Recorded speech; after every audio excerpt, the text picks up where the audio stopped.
यही तो कर्मों का खेल है। जब भी किसी व्यक्ति के साथ कुछ ऐसा होता है, जैसे उसके कोई पैसे लेकर भाग गया हो या उसे किसी ने धोखा दे दिया हो, अक्सर यह व्यक्ति सोचता है कि मेरे साथ ऐसा क्यों हुआ। प्रिय साधक मित्रों, नमस्कार। मैं सत्यानंद और मेरे आत्मबोध चैनल में आपका स्वागत है। प्रिय साधक मित्रों, यह कर्मों का खेल है। इस सृष्टि में आकर्षण का नियम है। इस नियम के अनुसार आप जो किसी को कुछ देते हैं, अच्छा बुरा, वैसा ही वह लौटकर आपके पास आता है। हाँ प्रिय साधक मित्रों, आज का हमारा विषय है कर्मों का खेल। आज मैं आपको बताने वाला हूँ कि ये घटनाएं हमारे साथ क्यों होती हैं। क्योंकि आप जो किसी को देते हो, वही लौट कर आपके पास आता है।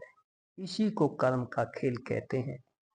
इसको आज हम समझने का प्रयास करेंगे। बहुत से लोगों का प्रश्न है कि जो हमारे साथ होता है, जैसे किसी के संबंधों में तनाव, लड़ाई झगड़ा, या किसी की शादी के बाद तलाक हो जाना, या संबंधों में प्रॉब्लम आना, या उसके साथ कोई ऐसी घटना हो जाना कि कोई उसके पैसे लेकर भाग गया हो या किसी ने उसे धोखा दे दिया हो। तो ये सब क्यों हो रहा है, पहले से हमारे जीवन में लिखा हुआ है। तो आज हम इसे अच्छे से समझेंगे। देखिए, लिखता कौन है? कोई और लिखने वाला तो है नहीं। इस गलत फहमी में मत रहना कि भगवान ऐसा चाहते हैं या भगवान ने ऐसा किया है। हमारे जीवन में ये सब इसलिए हो रहा है क्योंकि कभी हमने किसी के साथ ये सब किया था। आप ही के द्वारा, आप ही के कर्मों के द्वारा, किसी न किसी कर्म के द्वारा उसे लिखा गया है। देखिए मित्रों, जैसा हम किसी के साथ करते हैं, वैसा ही हमारे पास लौट कर आता है, वैसा ही हमारे साथ होता है। बहुत से लोग कहते हैं कि मेरी किस्मत खराब है, ऐसा होना लिखा हुआ था। तो देखिए, किस्मत का मतलब होता है व्यक्ति के द्वारा किए गए कर्मों का फल। और जब यह फल मिलता है तो उसी को प्रारब्ध कर्म का भोगना कहते हैं कि इसके प्रारब्ध में ये लिखा हुआ था। तो लिखा तो आप ही के कर्मों के द्वारा गया है। चाहे वो कर्म आपने पिछले जन्म में किए हो या उससे पिछले जन्म में, चाहे इस जन्म में, तो जैसा हम कर्म करते हैं उसका फल हमें प्रारब्ध कर्म के रूप में अवश्य मिलता है। अब अगर हमने पिछले जन्मों में अच्छे कर्म किए हैं तो इस जन्म में हमारे साथ अच्छा ही होगा, हमको उससे अच्छे फल मिलेंगे।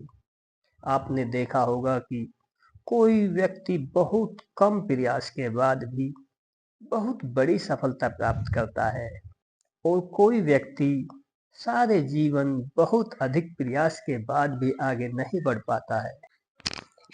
आपने देखा होगा कुछ लोग बुरा कर्म करने के बाद भी अच्छा जीवन व्यतीत करते हैं, और कुछ लोग अच्छा करने के बाद भी इस जीवन में दुख उठाते हैं।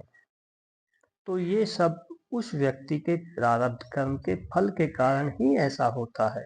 मित्रों, इसलिए हमें सदैव अच्छे कर्म करने चाहिए, जिससे हमारे आने वाले समय में जो हमें कर्म फल के रूप में मिले वो अच्छा हो और हमारी उन्नति और प्रगति हो।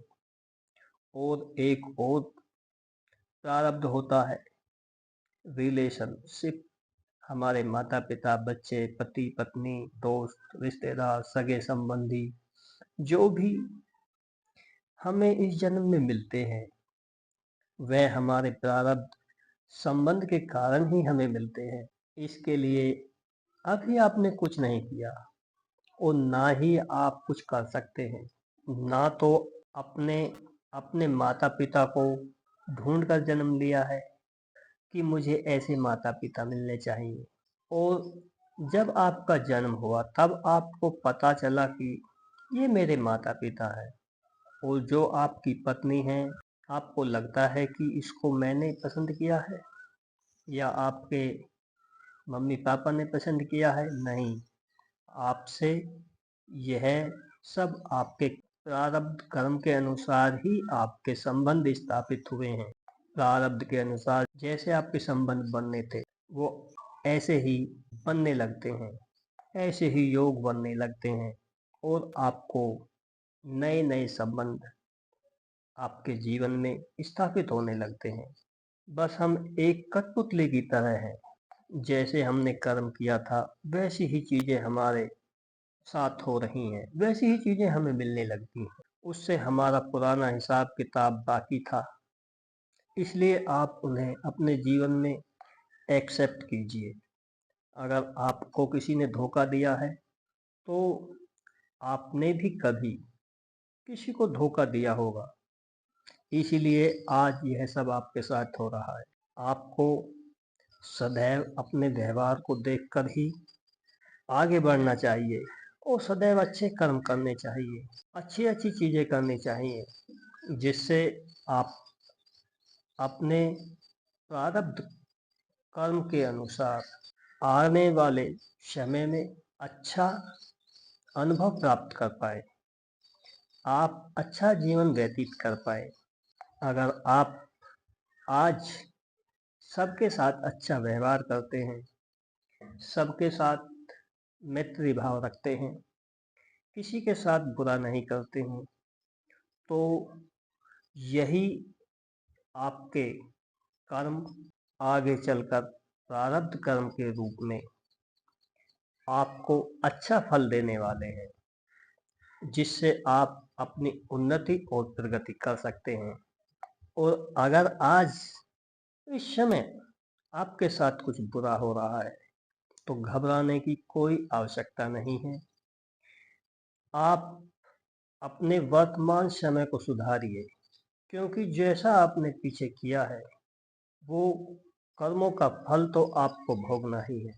उसे एक्सेप्ट कीजिए, स्वीकार कीजिए और समझिए कि यह मेरे प्रारब्ध कर्म के अनुसार ही मुझे फल मिल रहा है, और आगे अच्छे कर्म करते रहिए, जिससे आपकी उन्नति और प्रगति हो। धन्यवाद, नमस्कार, मेरी शुभकामनाएं आपके साथ हैं, जुड़े रहें।